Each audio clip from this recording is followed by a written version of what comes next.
Good afternoon, everybody. Today I'm going to prepare for you the sausage stew with lentils. It is a promised recipe, so I'm really excited to share it to you today. Right now, as you can see on the stove, I'm browning the sausages to get ready to add our next ingredient. So what I put into the pan at this point is I've got 8 sausages that I bought at the grocery store. I've got 4 sweet sausages. And I've got 4 of the hot sausages. You can certainly use all sweet or all hot or a combination of both if you'd like.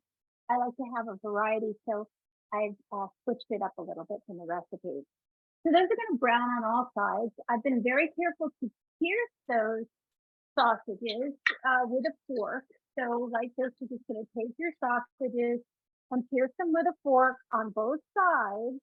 And what this is going to allow to happen is while the sausages are cooking, they will get rid of some of the fat that's in there. And that fat is really critical to flavoring our dish. So we want to make sure that we give our sausages the opportunity to do that. So you're going to brown those at this point, which is partially cooking, and browning to add some really wonderful flavor. So I'll disappear in just a second to take those off, and then we'll be adding our other ingredients. Now, the next ingredients we're going to add is our mirepoix, or our 3 basic, the trinity of seasonings and of our aromatics. And that's going to be our onions, which I've already diced. We've got celery, and we've got 2 carrots.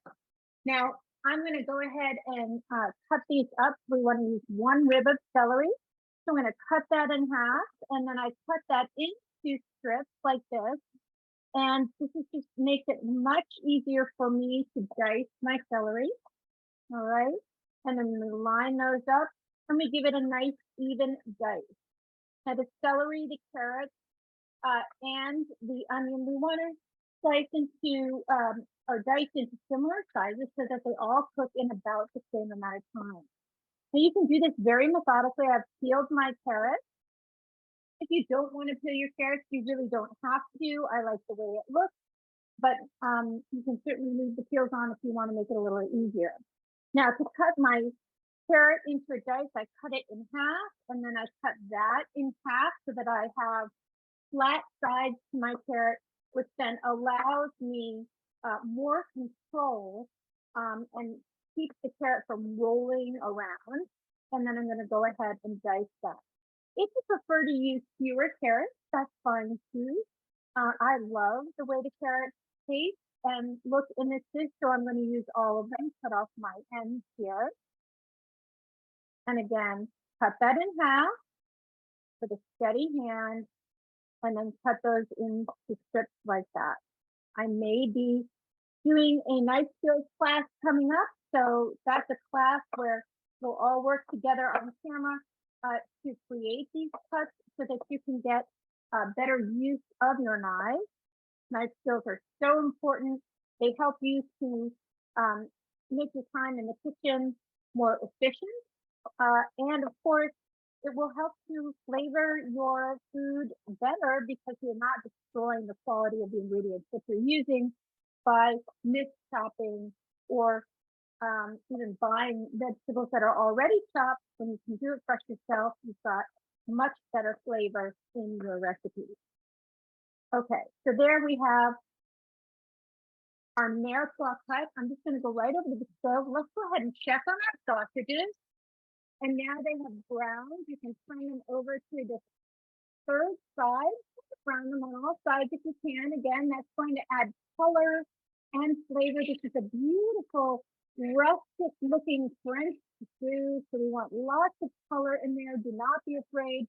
If you feel like your pan is getting a little bit too hot, go ahead and lower the heat down. That's okay. It'll just take a few minutes to brown those up. Let's go ahead and we'll put our vegetables onto a pan here so I can get it over to the stove easily. All right. And then we're going to go ahead and take these over and saute them up. We're going to do them all together so that they cook in the same time. We're going to release their aromatics into our stew and build that base flavor. So let's go over to the stove. I'm going to go ahead And take off my sausages. They're browned beautifully here. Look at how gorgeous those are, partially cooked. And go ahead and remove those. And we'll leave that fat in the pan. We've got a little bit of olive oil in there. Started with 2 tablespoons of olive oil. I'm gonna go ahead and add our vegetables. So this is a Dutch oven. This is a cast iron covered in enamel. If you have just a regular soup pot and you don't have one of these, by all means, go ahead and use that. You do want to use a pan that has a nice sized bottom to give you that cooking surface. The larger the cooking surface, the quicker things will cook. I'm just adding a little bit of olive oil in there. And I'm going to go ahead and cover this. And covering this will allow my vegetables essentially to steam, and it will protect them from burning. We don't want these to brown. So I have reduced my heat down to a medium low so that they can cook up, they can soften up and release all of their natural sugars. And now we'll go ahead and get the rest of our ingredients ready. So let's talk about that. We want to have some garlic. So we're going to add that garlic. I like to add my garlic after my main vegetables have kind of softened up because garlic cooks very quickly. So if I were to add it now, I take the chance of burning it, and I don't want to do that. So I've got 2 garlic cloves here that I have minced or chopped. Either one works for this. And then we have the recipe calls for potatoes, which you are certainly welcome to use. Dice them into 1-inch pieces or so. This is a butternut squash. Now, I'm using the butternut squash because I'm trying to lower the amount of carbohydrates in my diet. And so this is a really wonderful alternative. The butternut squash has a similar density to the potatoes, so they'll cook in about the same amount of time. So I've gone ahead and got a small butternut squash. I've peeled that, and I've got probably about 3 or 4 cups of butternut squash here. Peeled it and cut it up into diced pieces. If you are buying already sliced butternut squash, go ahead and dice that up. That's fine as well. Some people may choose to buy frozen, already cut butternut squash. That's another option for you. It probably will take less time to cook that, but you certainly can use those if that makes your life easier. I have no problem with that, and neither should you. So I'm using the butternut squash instead of the potato. You can use either in this recipe. And then the other ingredient that I'm using is, of course, this is a lentil stew. And so these lentils in the recipe, it calls for green lentils, or otherwise known as French lentils. These are a little bit smaller than the brown lentils that you typically see at the grocery store. You may find these, I found these in the Bob's Red Mill section. So they're a specialty item. But I do like them because they have a harder shell, and so they hold their shape in the stew a little bit better. If you only have brown lentils, go ahead and use those. That is not a problem. It's just that, you know, as they sit in the refrigerator for a few days, they may soften up a little bit more.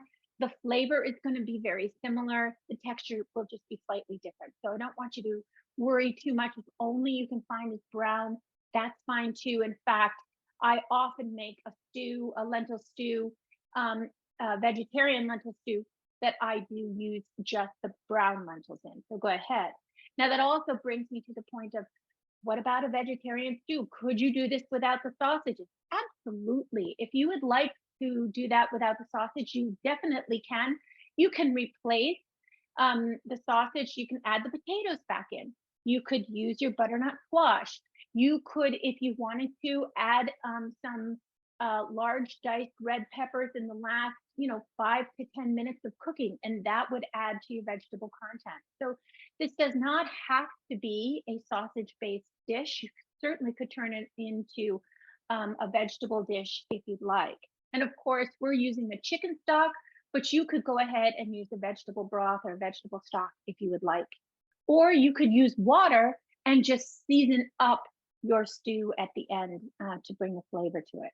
So there are those options for you. Now let's go back to the stove and let's go ahead and check out how we're doing with our vegetables. I'm just going to open this up with this pointing away from my face. You want to be very careful that you don't get that steam in your face. Now we have this wonderful aromatic. Everything is softening up beautiful. It took about 5 minutes. And so now it's going to be time to add to our stew. We're going to add our next step to the stew. So let's go ahead and get ready with that. I've got my garlic, so that's going to go in. And that is, I'm going to go ahead and add to the flavor. If you are a big garlic fan, go right ahead and add another 2 cloves. I am never shy about the amount of garlic I'm using. I'm just careful when I add it to my recipe. As I mentioned earlier, I'm waiting until these vegetables are somewhat softened before I add my garlic because I don't want to take the chance of burning that garlic too soon. Okay, so now we have that. And then we're going to go ahead and we're going to get ready to add the rest of our ingredients in order to let this simmer. We're going to be doing this in 2 stages. So when you're preparing a soup or a stew like this, remember that your vegetables and then your other ingredients will cook in stages. So we've partially cooked our sausages, so that will cut down on the cooking time later. We've sauteed our mirepoix or our base vegetables for about 5 minutes already. So that's 5 minutes into the cooking time. Now we're going to go ahead and we're going to add in our potatoes if you're using them. I'm adding in my lentils, and I'm going to add in my 4 cups of chicken broth to this, and that's going to simmer for 10 minutes. So let's go ahead and add that in. In goes my squash or potatoes if you're using. We've got our lentils. Isn't that a beautiful sight? And then in goes our broth. Now I'm going to go ahead and turn up my heat to medium high to high. And we're going to let this come to a boil. And then we're going to let it simmer for about 10 minutes. And that will begin the cooking process for our lentils. And then, of course, cook our butternut squash. All right. And so we have that all set. And we're going to let that simmer. Now, when you're doing a soup or a stew, as I've mentioned in my other classes, you'll see the recipe says bring it to a boil and then drop it down to a simmer. And that's really what you want to do, which will give you that wonderful cooking time. If you bring your stew or your soup to a boil and let it boil for the entire cooking time, you are going to evaporate that broth, and then you'll have much less broth in your soup or stew. So we don't want to do that. We want to cook it over a nice simmer so that we avoid that evaporation. So we want to make sure that we keep that in mind when we're cooking. Some recipes will help with that by putting a lid on top of your ingredients and cooking that way. So we certainly can do that. And if we do that, let's give that a try. If we do that, what that will do is actually bring that to a boil quicker. Then we want to go back and we want to turn that down. Anytime you cover your pot, it will help to condense the heat and intensify the heat so that it comes to the boil quicker. All right, now let's do our final ingredient preparation, and then we'll come back and we'll see how everything's going. Remember, we want to start timing that 10 minutes. Once it comes to that boil, we drop it down to the simmer. So now we're going to make a wonderful, oops, I forgot to add my bay leaf. So we do want to add our bay leaf to that. We don't want to forget bay leaf is such a great flavor enhancer for our recipes. So I do try to have bay leaf on hand at all times. So that's going to go in. Now, what I'm going to do here is we're going to make this wonderful paste, and this is going to be the final flavoring of our stew. You're actually going to stir this into the stew right before you serve because it's going to help lift the flavor. If you've ever had an ossobuco, which is a lamb shank, a classic Italian dish, lamb shanks in a beautiful red sauce that's stewed for many hours, like 3 hours. Um, the final preparation for that is the gremolata at the end, which you serve and to stir in, which helps to break that sweet flavor and to bring a wonderful balance. And that is just garlic, parsley, and lemon. And that is a classic Italian version. This is more of a French version of that idea. So here we have our flat leaf parsley. I've got lemon zest here, and then I have some Dijon mustard. So I'm going to go ahead and chop up my parsley and then stir that together. And then this will be set aside for when it comes time to serving our stew. The stew would also be delicious with a beautiful loaf of bread. Last night, I taught my artisan bread in 5 minutes a day class. And so I created a wonderful loaf of bread that I'll share with you at the end, and we'll cut that up when it comes time to serve so you can see that. If you'd like to check out more of my recipes, you can go to thecreativefeast.com under food and fun, and there you'll find all kinds of recipes that you can be using at any time. All right, so there is our flat leaf parsley chopped up. I prefer the flat leaf parsley to the curly parsley. The curly parsley for me is a little bit on the bitter side, so I like the flat leaf a little bit better. I'm just gonna go grab a little tool here. So I love these tiny little spatulas. We're gonna mix in our Dijon mustard, just mix that together. And then again, this is that alternative to a gremolata, but it really adds some wonderful flavor at the end. When you go to serve your stew, it's going to lift that flavor beautifully. All right, so there we go. We've got that all set. Going to clean this up just a little bit, and let's go back to the stove and take another peek at what we have here going on in our pot. So there we go. There is the first signs of our simmer. Okay, and we're going to go ahead. I'm going to lower the temperature down. Remember, this is a stew, so we are going to, a lot of this water is going to be evaporating, but also absorbed by our lentils to soften those up, and our butternut squash is going to soften up in there too. So this is basically, we're almost at the boil here, and once it comes to that boil, we're going to lower this down and let this simmer for about 10 minutes. And then we're going to go ahead and add our sausage in there, cook them together. Those flavors will come together, and then it'll come time to serve that. So let's go ahead. I'm going to lower the temperature down, and we'll be right back to see how that goes.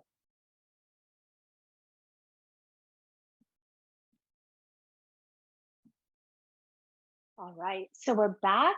It's been about 10 minutes. I did cover the stew while it was cooking, so we do want to do that. We're going to go ahead and add our sausages in. So if we take a look again inside our beautiful pot, here's our gorgeous stew. We can see that the lentils have started to absorb that water. My butternut squash is getting nice and soft. Still carries that beautiful color. It's time to go ahead and add in our sausages, and those will cook in there again to add that flavor. Remember, we pierced our sausages with a fork before we sauteed them to brown them. And now as they cook to finish cooking, they will then go ahead and add more of that delicious flavor to the stew. And we're going to go ahead and cover our stew and continue cooking for another 10 minutes. So let's go ahead and set our timer for 10 minutes. Cover that up, and we'll give it its final cooking. And what's great about this stew is that you can prepare it and eat it in the same day, but like most stews, it's going to get more and more flavorful over the next day or two as well. So we'll come back in 10 minutes, and we'll finish that up. We'll serve it, and it'll be fantastic.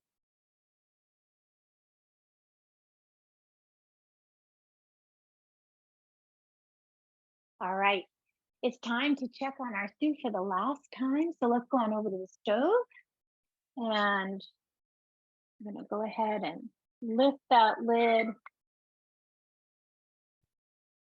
Beautiful, simmering right away. And let's go ahead, and I'm going to bring this over to our serving area, and then we can take a look at that. Lovely. We can take our camera off. And then we've got this gorgeous stew here in our pot. Here, I'll give you a good overhead view of that. Really beautiful. The sausage are cooked beautifully. Got a lot of wonderful color. Let's go ahead and serve that up. I am going to, one thing I didn't do, and you do want to wait until the end to do that, but let's go ahead and season this up. We want to give it a little bit of a taste first to see, how much salt, pepper we need to add. Remember, our broth is flavorful. We've added some of the seasoning that comes with our sausage. I'm gonna blow a little on that. Really delicious. Does not need much. I'm definitely going to add some fresh black pepper, a little bit of kosher salt, just to give it this undercurrent of seasoning here. And then we'll go ahead and put that into our bowl. Look at how gorgeous that is. This is really the perfect winter stew. Make sure that everybody gets a couple of sausages. All right. And we're going to add some of our liquid here, our broth, to our wonderful stew. Perfect. Really nice. And then add a little bit of that wonderful paste. Now you can add this to the entire pot if you like. I'm going to wait because I'm going to serve this tomorrow to some friends. And so I'm going to keep this nice and fresh, serve it right before I serve it. Then I'll add it to the rest here. But this is beautiful. And look at that. We've got our wonderful green in there. Now, what you can also do is, let me grab my knife. We can take a sausage out, and if you like, you can cut those in half and serve them this way, which would be lovely. Get some, cut those up just in half, which is another way to serve that. But that is gorgeous, just like that. Now, the last thing I want to do is I want to get a nice piece of bread. This is the beautiful loaf of bread that I baked yesterday in my artisan bread class. So we're going to cut that right in half and then cut a nice chunk off of that and serve that right alongside with our stew. And there you have our beautiful lentil and sausage stew. Easy to make the adjustments to make a vegetarian option if you'd like. If you'd rather use chicken, you could certainly use chicken in that. You could do chicken thighs with that if you'd like. A lot of options. So I hope you enjoy the recipe, and thank you so much for joining me. Have a great night.